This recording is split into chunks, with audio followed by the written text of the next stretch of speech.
This is the top burger scholar in the world, and his restaurant is a piece of hamburger history. They're making some of the best burgers, and every detail in the restaurant pays homage to historical hamburger joints. This is George Motz, and today we'll try a bunch of different things on the menu, including the burger that made him famous, but we'll also go behind the scenes to see what makes these the best burgers in New York City. And let me tell you, there is no person that is more obsessed with burgers than George. How many burgers do you think you've eaten in your life? Probably around 35,000 maybe, we figured out. Do you ever get tired of it or no? No, I get tired of bad burgers, but I never get tired of great burgers. I think my love for the hamburger grows exponentially, every day.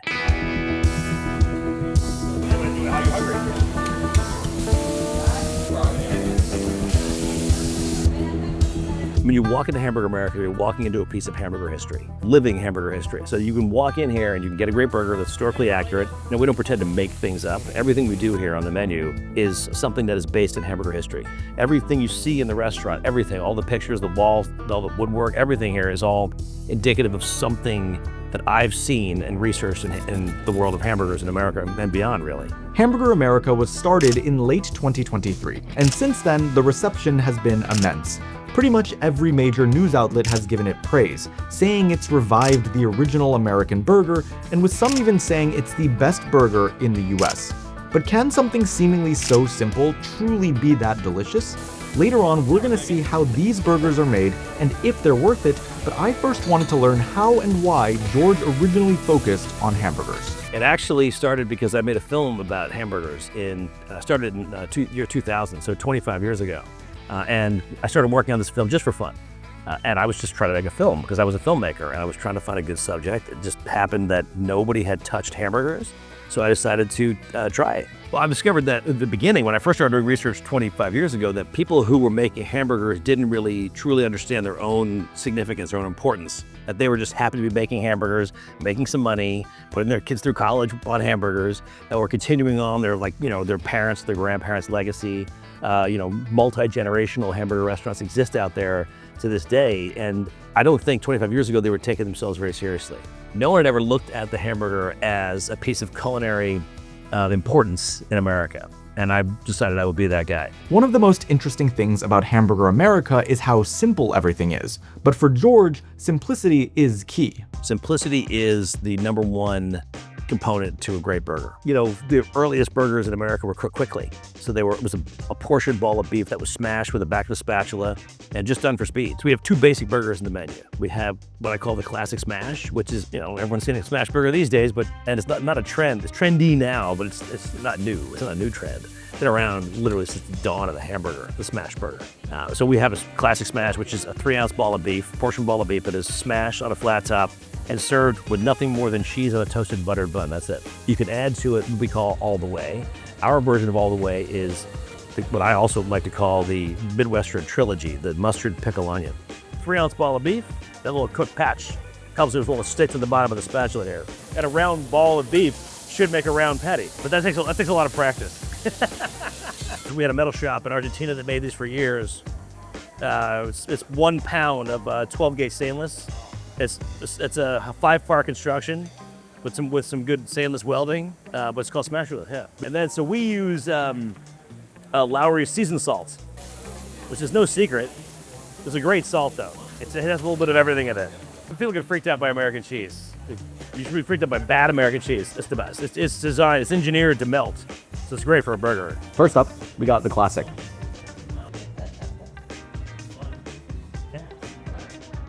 It really is so simple. When you see them make it, it's just a few steps. It comes together in a few minutes, and yet it is so packed with flavor. I think ultimately it comes down to using really high quality ingredients and just understanding what makes a great burger. You don't need anything too crazy. The bun, really nice and fluffy, but also compresses nicely around the burger so you can fit it into your mouth easily. We saw them cover up this burger on the grill so that the cheese melts at around the same time that the patty takes to cook. And it's details like that that kind of really make this a standout burger. One of my favorite things about these burgers is that they're actually quite small. Like, you can have multiple of them if you want. My burger looks kind of ridiculous. It's kind of small. It looks tiny. It packs a wallop, but it's not the most beautiful burger. It's not really photo ready. I look at photos on Instagram and I was like, oh God.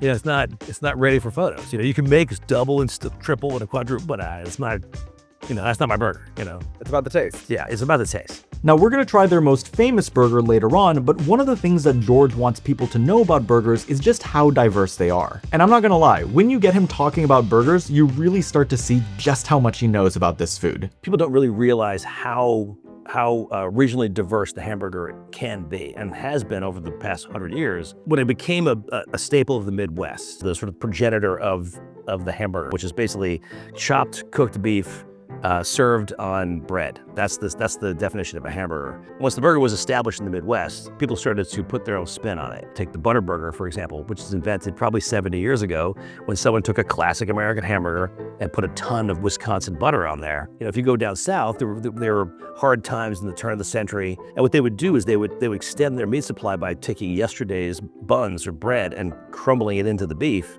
And they created something called a slug burger. So these are regional differences that happen just in the Midwest alone. And one of the cool things that they do here is they also have a monthly rotating burger that pays homage to some of the most legendary burger shops around the US. We have a monthly burger special. Monthly burger special is a rotating burger we do every month. And I take one of my favorite burgers from around the country and we actually fly in. We bring in our what I call my hamburger hero, who is the person who represents that burger. Just this last week, we had in Sandy Taylor Short, who is 87 years old. And we flew her in because she represents one of the most important legacies in something called a loose meat sandwich, which is not even really a burger. Technically, it's a sandwich. It's chopped meat served in a bun with mustard, pickle, onion. And it tastes like a burger, but it's not constructed like a burger at all. But if you're from Iowa, it is an amazing experience. It is very, very much a taste of home. This is the only burger that I've ever had where I've been served with a spoon, because you want to basically grab some of the loose meat and then pack it back in as it falls out. It's also served in the wax paper that comes from the original restaurant, which is a super cool touch. A little bit of mustard, pickles, onions, the meat itself, and the bun on this one is not cut all the way through. I'm not gonna lie, if I had to make a comparison, this reminds me of like the American version of a Chinese like beef or lamb bun, where they have this beautiful bun on the outside, this kind of like diced ground beef, ground lamb, whatever it might be on the inside, except this is the American version with mustard and onions and pickles, and it's a burger. There's still one more burger that we have to try, and it's actually the burger that George is most famous for. But Hamburger America, in my mind, is so much more than just the burgers. George mentioned earlier that stepping into the restaurant is like stepping into a piece of hamburger history, and the experience is almost as important as the food itself. But to me, a hamburger it should taste great, but it really should be experiential. And when you're sitting here, you're part of the experience. You can hear it, you can see it, you can smell it. That to me that's the goal. And all of the little details in the restaurant either give you a glimpse into hamburger history or contribute to the dining experience as a whole. The pattern in the linoleum tile floor is actually taken from a diner in Pennsylvania. Every little detail in here. I mean, I'm trying to figure out what, like all the metal, obviously the stools. They still make these stools today. I mean, everything is still available. You can still find this stuff today. We have great napkin holders, the classic napkin holders. Every single thing about the place, it's almost like a piece of like performance art. There's something very specific where you smell the food, and not too much because it's all going up through the hood, thankfully. But you do smell. You're in the right place. You smell stuff, you hear stuff, you see things. The look is great. And there's something about that piece of performance art that just puts you there. And the best part of all of this is there are secrets to this restaurant that only certain people know, and some that only George himself knows. There are off-menu items, but then there's also a massive secret menu of all of these different burgers from around the US. George has even said that 70% of the secret menu has never even been ordered a single time, and some people actually order off the secret menu accidentally without knowing that they're ordering it. The drink that he gave me came with pickles in it, and I couldn't quite put my finger on what the drink was. I couldn't figure out what the flavor was, but it turns out that it was a special drink that really is only found in North Carolina called the Witch Doctor, which combines every single drink on the soda machine and pickles. These little details are what sets Hamburger America apart, but the real draw of this place is the third and final burger on the menu, the one that made George famous and the one that this restaurant is known for. By the way, I know that I make a lot of fine dining videos, but these types of restaurants are actually the ones that I love the most. So if you want to see more of the most amazing restaurants, people, and food from around the world, definitely subscribe below. But for now, I think it's time to try their famous Oklahoma fried onion burger.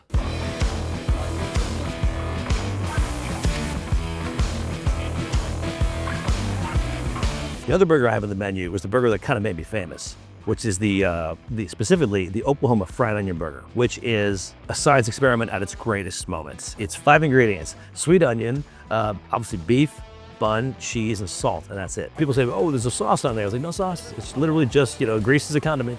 Grease is in there, and we serve with 2 pickles on the side. You're not supposed to put the pickles in. It's served in Oklahoma. They serve them on the sides. You're supposed to eat them like a chip, just as a kind of a way to a palate cleanser. To cut the beef is pretty beefy, rich burger. The acid from the pickle helps you, enjoy the burger more. We do one thing that's a little different here that they don't do in Oklahoma. We actually tuck in the onions underneath once we flip it. Oklahoma, they cook it at a higher temperature. They cook fast, super fast. This is the gather, by the way. The gather, see that?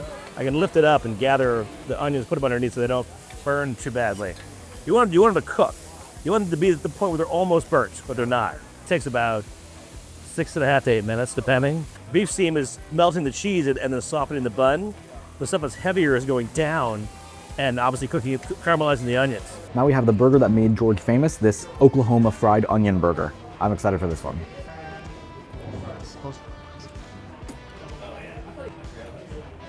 Holy crap.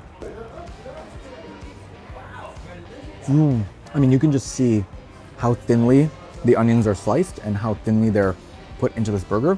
Really beautifully caramelized without being too burnt or anything like that. Like, they have this beautifully deep umami sweet flavor. And then you really do taste that grease going from the bun into those onions. I mean, there's a lot of different ways to think of it. One is it's an umami bomb because of the caramelized onions.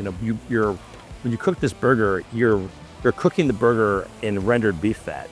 The burger is rendering and the onions are cooking in the beef fat, and it creates this incredible caramelization you can only get from cooking in beef fat. That's it. You can't cook them separately in butter or something and try to add them to the burger. It wouldn't taste the same. There's some crazy science going on with the very, very sweet onion, because they're Vidalias, and the rendered beef fat, and just the right amount of heat. Some people go too far and they burn them. You end up with something very acrid. But the idea is to get to the point where they're almost burned, caramelized, and they break down. I believe that onions have a breaking point, so kind of like brisket, which is about 6.5 to 8 minutes, where the onion actually just gives up. And that's the point when it's really the best. So it's science, it's pure science. That's the scientific side. People like it because it tastes good. And they don't know it. They're like, wow, why does this taste so good? And there's no sauce on it. I don't get it. You'd think that a burger that really only changes a couple things, like here, what they've done is they still have the patty, they still have the cheese, they still have the bun, but instead of the diced onions, they do these really thinly sliced caramelized onions. They take out the pickles and that's it. But it tastes so different from the other one. The other one is a bit more of that classic burger taste, I would say. And then this one is a bit more of that like umami bomb. Like he said, there are only a few things on the menu. We've tried the 2 famous burgers and they're so well done. You can tell that there's an extensive amount of research and thought and precision in it, even though it's something as simple, seemingly simple, as a burger. And literally, as I was heading out, George had one more drink that he wanted to tell me about. It's a classic old school New York City drink that is unfortunately dying. It's going away. It's chocolate syrup, specifically the right Brooklyn chocolate syrup. We won't mention the name because they don't make it the same way. We're getting it the different chocolate syrup. Seltzer from a seltzer tap, and also milk, and that's it. Hamburger America has changed the way that I think about burgers. Knowing the history and importance of the burger in American cuisine makes every bite that much more special. It's a restaurant where every single time you come back, you can have a new experience. And what George and the team have done is create something to commemorate the legacy of the humble hamburger.